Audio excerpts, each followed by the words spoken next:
ఈరోజు వెలువడినటువంటి 5 రాష్ట్రాల ఎన్నికల ఫలితాలు మనం కొద్దిగా గమనిస్తే కొన్ని విషయాలను మనం గ్రహించగలుగుతాం. ముఖ్యంగా తమిళనాడు, కేరళ, బెంగాల్ ఈ 3 రాష్ట్రాల్లో ప్రస్తుతం ఉన్న ప్రభుత్వాలు కూలిపోయాయి. కొత్త ప్రభుత్వాలు అధికారం చేపట్టనున్నాయి. అంటే యాంటీ ఎస్టాబ్లిష్మెంట్ ప్రభుత్వ వ్యతిరేకత చాలా మెండుగా ఉంది అనేది అర్థమవుతున్నటువంటి అంశం. ఉంటే ఉంది. అది ఎన్నికల్లో కూడా అంత స్పష్టంగా కనిపించలేదు. ఎన్నికలు సమీపించిన తర్వాత కొద్దిగా కనిపించింది. బ్యాలెట్‌లో మాత్రం చాలా స్పష్టంగా కనిపించింది. అంటే ప్రభుత్వ వ్యతిరేకత కేవలం బ్యాలెట్‌లో మాత్రమే కనిపిస్తుంది తప్ప, అంతకుముందు కనిపించటం లేదనేటువంటి భావన ఇవాళ మనకు సర్వత్రా వ్యాపించింది. ఇంకో మాట చెప్పాలంటే చాలా సంస్థలు, సర్వే సంస్థలు చాలా శాస్త్రీయంగా చేసేటటువంటి సర్వేలన్నీ కూడా ఆల్‌మోస్ట్ ఆల్ విఫలమయ్యాయి. ఏదో అరా-కొరా తప్ప కొన్ని చోట్లయితే వ్యతిరేకమైన ఫలితాలు కూడా రావటం జరిగింది. అంటే సర్వే సంస్థలు కూడా ప్రజల యొక్క నాడిని పట్టుకోవటంలో విఫలమవుతున్నాయనేది చాలా క్లియర్‌గా అర్థమవుతుంది. ముఖ్యంగా తమిళనాడు గురించి చెప్పాలి. చాలా విచిత్రంగా ఉంటుంది తమిళనాడులో. తమిళనాడులో విజయ్ అసలు ప్రారంభించినప్పుడు సింగిల్ డిజిట్‌కి మాత్రమే పరిమితం అవుతాడు అనేటువంటి భావన అందరూ చెప్పారు. దగ్గరికొచ్చిన తర్వాత పోటీ బాగా ఇస్తున్నాడనేటువంటి భావన చెప్పారు. ఆ తరువాత ఎన్నికలు అయిపోయిన తర్వాత కూడా స్టాలినే గెలుస్తాడు, డీఎంకేనే గెలుస్తుందనేటువంటి మాట మాట్లాడారు. కానీ 1, 2 సంస్థలు మాత్రం విజయ్ అధికారంలోకి రాబోతున్నాడని చెప్పారు. కానీ ఎవరు అంతగా నమ్మలేదు. స్టాలినే మళ్ళా తిరిగి అధికారంలోకి రావచ్చు అనేటువంటి భావన ఏర్పడింది. కానీ ఎన్నికల ఫలితాలు చూస్తే చాలా విచిత్రంగా ఉంది. చివరికి స్టాలిను, ఆయన కుమారుడు ఇద్దరు ఓడిపోయారు. విజయ్ 2 చోట్ల గెలిచాడు. అధికారం చేపట్టబోతున్నాడు. బహుశా ఒక 5, 10 తగ్గేటటువంటి పరిస్థితి మాత్రమే ఉంది. స్టాలిన్ చివరికి డీఎంకే అలా ఇలా కష్టపడి సెకండ్ ప్లేస్‌లోకొచ్చింది. ప్రారంభంలో అయితే అది థర్డ్ ప్లేస్‌కి పోయి చివరికి అపోజిషన్ స్థాయి కూడా వచ్చేటటువంటి పరిస్థితి లేదేమోనని అనిపించేది. ఏది ఏమైనా స్టాలిన్ చాలా బ్రహ్మాండంగా చేశాడు, అద్భుతంగా చేశాడు అని మీడియా పొగిడినప్పటికీ చాలామంది విశ్లేషకులు స్టాలిన్ పరిపాలన చాలా బాగుంది తమిళనాడులో అని వదరగొట్టినప్పటికీ కూడా ప్రభుత్వ వ్యతిరేకత మెండుగా ఉండటం వలన బాబు కొడుకులు ఇద్దరు కూడా ఓటమి పాలు కావాల్సినటువంటి పరిస్థితి ఏర్పడింది. ఇది కొంత ఆశ్చర్యాన్ని కలిగించేటటువంటి అంశం. ఇంకా విజయ్ విషయానికొస్తే విజయ విజయ్ విషయానికొస్తే విజయ్ చాలా రికార్డులు సృష్టించాడు. ప్రారంభం నుంచి అతను పార్టీ పెట్టిన దగ్గర నుంచి గెలిచేంత వరకు ఎక్కడ జడవకోకుండా ముందుకు వెళ్ళాడు. సాహసోపేతంగా ముందుకు వెళ్ళాడు. ఒక్క మాటలో చెప్పాలంటే సినిమాలోనే హీరో కాదు, ప్రజల మధ్యన కూడా హీరో అనేటువంటి మాట అనిపించుకోగలిగాడు గాబట్టే విశ్వాసం పెరిగింది. ప్రజలు ఆయన పక్కన మొగ్గారని నేను అభిప్రాయపడుతున్నా.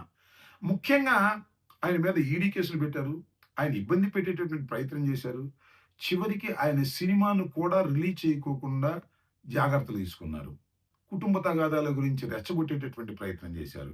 అనైతికమైన విషయాలను ఆయన మీద రుద్ది ఆయన అపహాస్యాలు చేయాలని ప్రయత్నం చేశారు. అయినా విజయ్ మాత్రం ఒకటే చెప్పాడు. బీజేపీ వాళ్ళు పొత్తుకు రమ్మన్నా, ఇంకా అనేక మంది పొత్తుకు రమ్మన్నా, నేను పొత్తులకు వెళ్ళను, ఒక్కడినే పోటీ చేస్తాను. సింగిల్‌గానే సింహం పోటీ చేస్తుందని గర్జించాడు. ఆ గర్జించినటువంటి గర్జన ప్రజలు విని వీరవేశారు. ఆయన్ని గెలిపించి అధికారంలోకి తీసుకొచ్చారు. ఇది చాలా మందికి గుణపాఠం కూడా కావాల్సినటువంటి అవసరం ఉంది. సాహసిస్తే తప్ప అధికారం రాదు అనేది చాలా స్పష్టమైనటువంటి సందేశాన్ని విజయ్ ఇచ్చాడనే విషయాన్ని మనం ఇక్కడ గమనించాలి. చాలామంది రాజకీయ పార్టీలు పెట్టారు. ఈవెన్ తమిళనాడులో కూడా రాజకీయ పార్టీలు పెట్టారు. ఈయనకన్నా పెద్ద స్టార్లు అనుకునేవాళ్ళు కూడా పెట్టారు.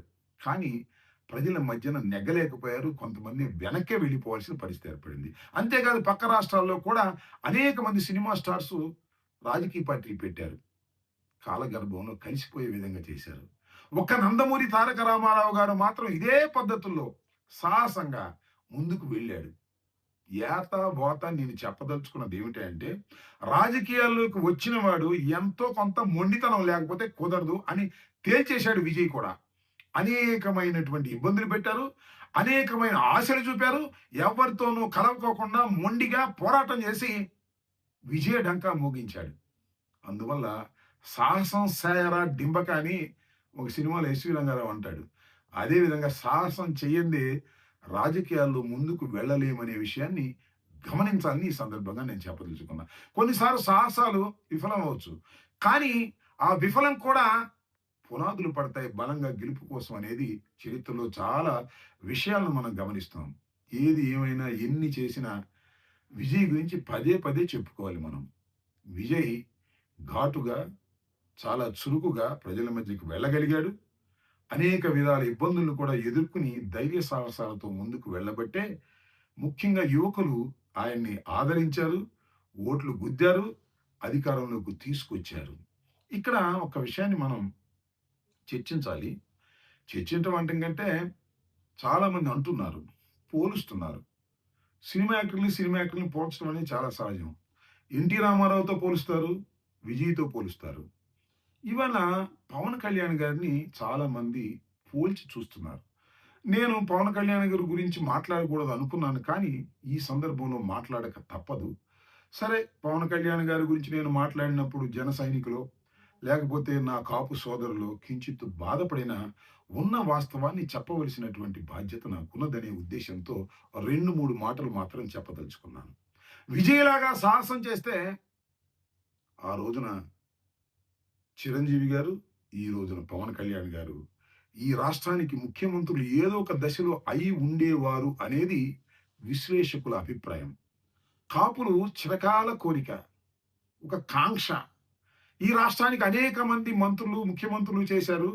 మనం కూడా ముఖ్యమంత్రి చెయ్యాలి అని కాపుల ఆశలను అడియాసలు చేసేటటువంటి కార్యక్రమంలోనే పవన్ కళ్యాణ్ గారు నిమగ్నమైపోయి ఉన్నారు. నేను చెప్పదలుచుకున్నది ఏమిటి అంటే, సాహసం చేయలేని వాళ్ళు, ధైర్యంగా ముందుకు వెళ్ళలేని వారు రాజకీయాల్లో నెగ్గుకు రాలేరు.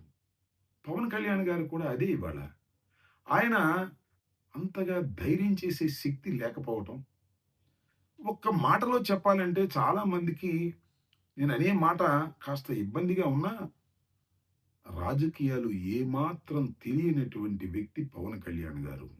ఎందుకంటే తాను అధికారంలోకి తీసుకొచ్చాడు ఈ రాష్ట్రంలో కూటమి ప్రభుత్వాన్ని అనేటువంటి భావన సర్వత్రా వ్యాపించి ఉంటే, నిజంగా ఈ రాష్ట్రానికి ముఖ్యమంత్రి కావాలని నేను అనుకుంటే 15 సంవత్సరాల పాటు చంద్రబాబే ముఖ్యమంత్రి అవ్వాలి అని కోరుకున్న రోజునే రాజకీయాలకు మీరు పనికి రారు అనే విషయాన్ని ప్రజలు గమనించారనేది తెలుసుకోవలసిన సత్యమని ఈ సందర్భంగా చెప్పదలుచుకుంటూ, ఏది ఏమైనా విజయుడి యొక్క వీరత్వానికి, విజయ్ గెలుపుకి